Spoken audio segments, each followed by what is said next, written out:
La gestion d'actifs, c'est quoi? La gestion d'actifs, c'est plus que le maintien d'actifs ou encore seulement l'entretien. Ça inclut tous les processus de long en large qui nous permettent de s'occuper des actifs de manière adéquate.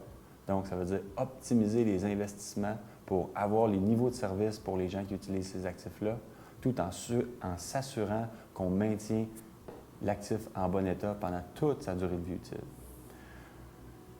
Dans les sociétés développées qu'on est présentement, beaucoup d'actifs ont été construits dans les années 50-60, donc ont maintenant 50 et 60 ans, sont dans une phase avancée de leur vie. Et il y a plusieurs de ces actifs-là, on parle de routes, bâtiments, ponts, quoi que ce soit, qui sont maintenant dans des états relativement peu fiables.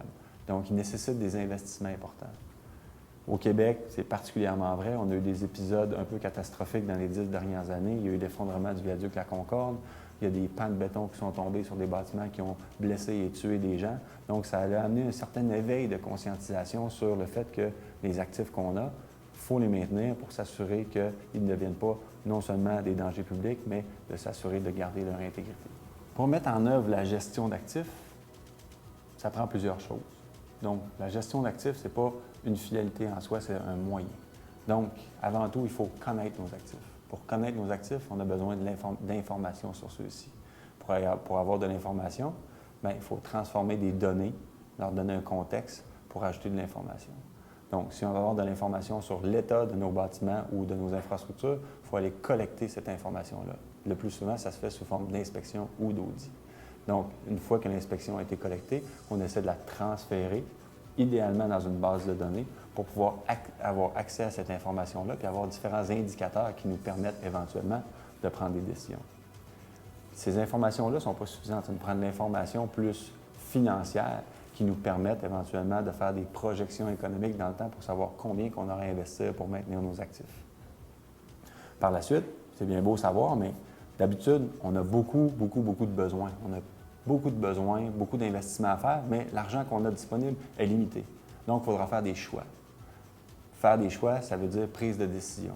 Pour faire des prises de décision basées sur de l'information, ça prend aussi une science de la prise de décision, qui sont des processus quand même importants et relativement complexes. Donc, on veut éviter que ça soit 100% subjectif, que ça soit basé sur l'opinion des gens, que ces choix-là soient faits, mais plutôt basés sur de l'information. Il y a toujours une partie de subjectivité parce qu'il ne faut pas enlever l'humain de ça, c'est très important, mais idéalement, on va essayer de baser nos décisions sur de l'information. Donc, les processus de prise de décision sont très importants. Ensuite, on veut gérer le cycle de vie complet de nos actifs. Donc, la construction, une fois que l'actif est là, c'est très important, évidemment. Ensuite, l'opération du bâtiment, qui inclut de l'entretien le plus souvent. Donc, l'entretien se fait de manière annuelle, biannuelle. On a des budgets d'opération qui nous permettent de faire de l'entretien.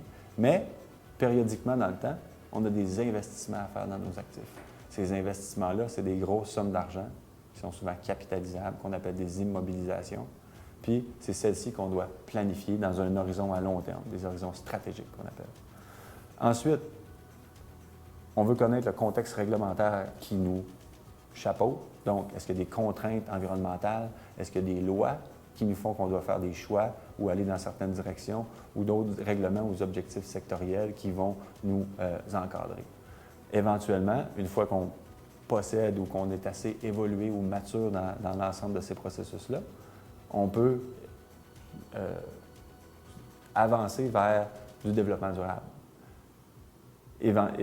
Évidemment, les actifs servent la communauté, mais les actifs ont un impact important sur l'environnement. Puis si on ne connaît pas la fin de vie de nos actifs, on peut avoir des impacts négatifs, pires que ceux-là qu'on aura mis en place justement pour le support à la communauté.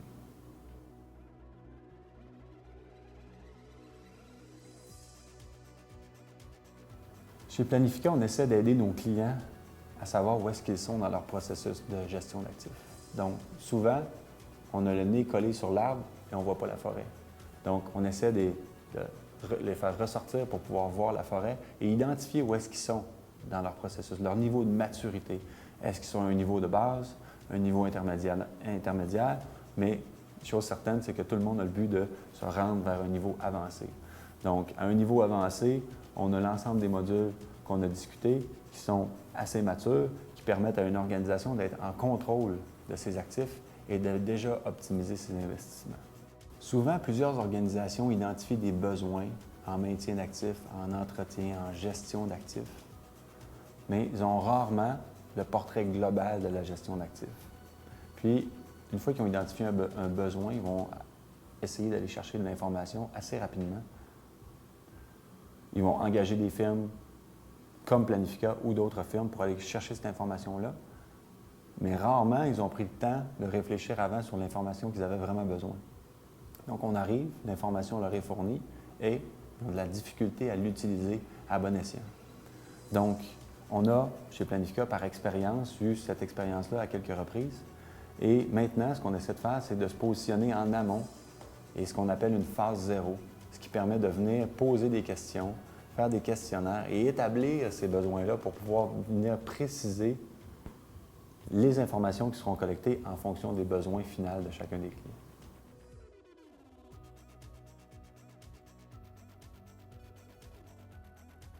Plusieurs organisations ont beaucoup d'informations, énormément d'informations, trop d'informations.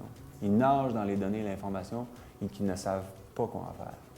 Chez Planifica, on essaie de faire la lumière sur ces données-là, puis aussi identifier les données qui seraient manquantes. Parce que ça ne veut pas dire que beaucoup d'informations veut dire que c'est la bonne information.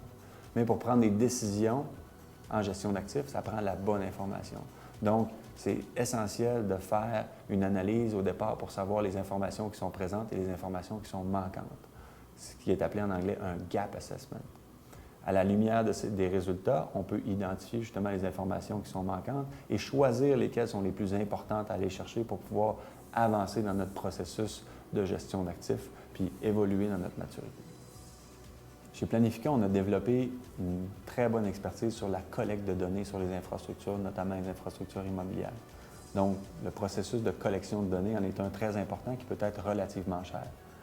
Quand les organisations tentent de le faire eux-mêmes à l'interne, souvent, c'est des choses qui sont rajoutées à leurs tâches déjà existantes, puis ça fait que les projets s'étirent en longueur et sont souvent difficiles à ramener.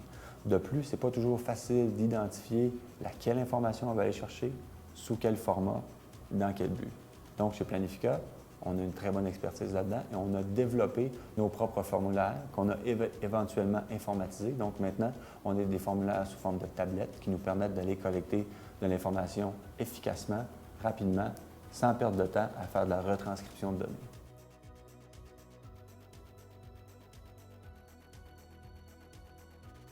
En combinant les données qui ont été collectées par une équipe de Planifica ou des données à l'interne, en les combinant aux données existantes que le client pourra avoir, ça nous permet d'évoluer et d'avancer vers une analyse un peu plus complexe pour pouvoir les faire évoluer dans la gestion d'actifs. Par contre, quand on regarde des chiffriers Excel, des chiffriers, des colonnes de chiffres, c'est très difficile de percevoir quoi que ce soit ou d'avoir une couche d'analyse sur ce type de données-là. Donc, on travaille beaucoup chez Planifica à faire de la visualisation de données, donc mettre sous forme graphique l'ensemble de l'information pour que notre œil, notre cerveau soit capable d'analyser et à nous-mêmes se poser des questions par rapport à nos propres données. On a fait l'exercice souvent, c'est très intéressant de voir qu'une fois que les propres données que les gens ont déjà vues sous une autre forme, une fois qu'ils les voient sous forme graphique, une multitude de questions se commencent et il y a beaucoup d'échanges, donc c'est très intéressant. Donc, quand on peut avoir de l'interactivité sur des données graphiques, on évolue et ça nous permet de prendre une bonne rétroaction sur notre information et c'est des objectifs importants en termes de gestion d'actifs, un peu plus matures dans le processus, mais qui peut se faire relativement rapidement avec des bonnes informations.